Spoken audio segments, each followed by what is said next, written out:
حق ادا نہیں کر سکتا، اور میں کیسے کر سکتا ہوں؟ اللہ تبارک و تعالیٰ کو میرے آقا کی سیرت بیان کرتے کرتے کرتے کرتے، وردور والے یہ جملہ یاد رکھنا، میرے آقا کا سیرت بیان کرتے کرتے کرتے کرتے کرتے کتنے سال لگے؟ کتنے سال؟ 23 سال لگے۔ 23 سال اللہ کو نبی کی سیرت بیان کرنے کے لیے 23 سال کا زمانہ لگتا ہے، تو پھر میں اور آپ ایرے گہرے نتھو کھیرے کون سے کھیت کی مولی، کون سے جوتے کی اڑتی ہوئی دھولی کون ہے جو نبی کی سیرت بیان کر سکے؟ ایک شاعر کہتا ہے اس نے جب ہوش سنبھالا اور لکھنا شروع کیا، اور لکھتے لکھتے لکھتے لکھتے 30 سال کی عمر ہوئی۔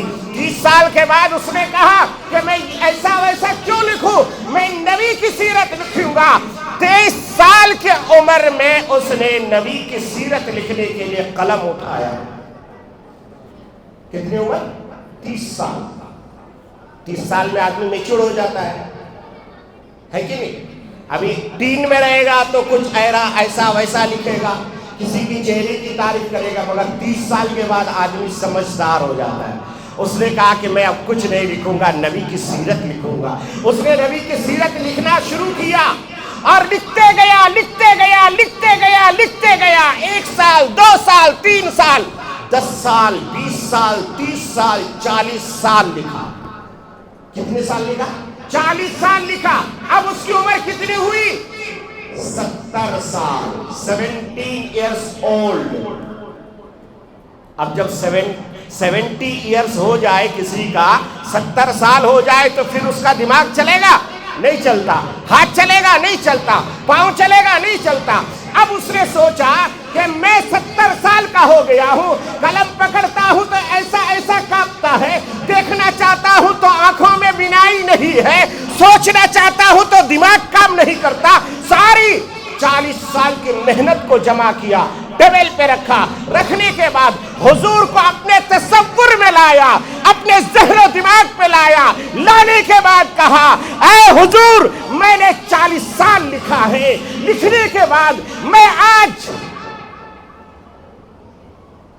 ایک چیز کا اظہار کرنا چاہتا ہوں، یا رسول اللہ، میں ہار چکا ہوں، اب میرے اندر صلاحیت باقی نہیں ہے، میں اب لکھ نہیں سکتا، میرے ہاتھ کانپ رہے ہیں، دل دماغ چل نہیں رہا ہے۔ اے اللہ کے نبی، میں ہار چکا، اب میں اپنی شکست تسلیم کرنے کے لیے آج میں آیا ہوں۔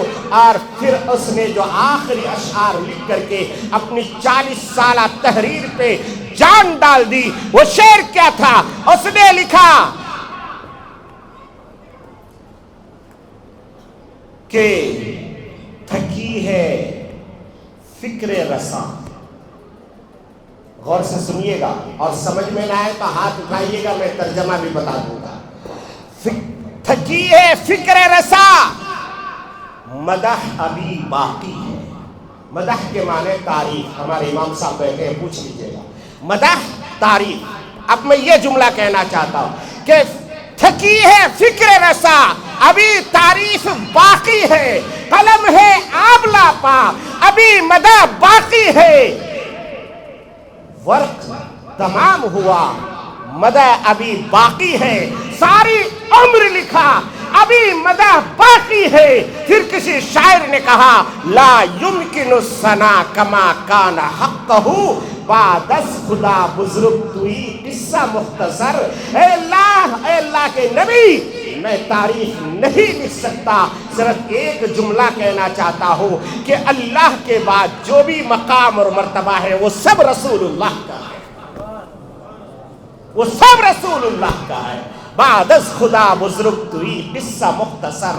بس ایران توران کہہ کے کوئی فائدہ نہیں۔ ارے مقرر کیا بیان کر سکتا ہے؟ ارے محرر کیا تحریر کر سکتا ہے؟ ارے پڑھنے والا کیا پڑھ سکتا ہے؟